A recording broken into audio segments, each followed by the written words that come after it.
Hello guys! So ayan, nag-crave kami sa bulalo. So nagpunta kami dito kay Kuya McDave Bulaluhan. Dito lang po yan located sa tapat ng McDonald's dating Victorious GMA Cavite.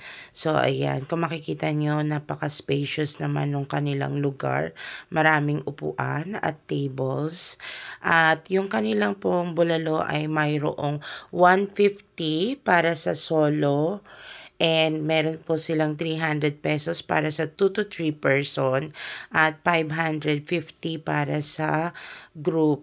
So, ayan, kung makikita nyo, spacious din po yung kanilang parking para lamang po ito sa motorcycle vehicles. And then, eto na, na-serve na yung ating bulalo. So, meron din po silang only sabaw and only rice. So, goods na goods po ito para sa malamig na panahon. Yun lang.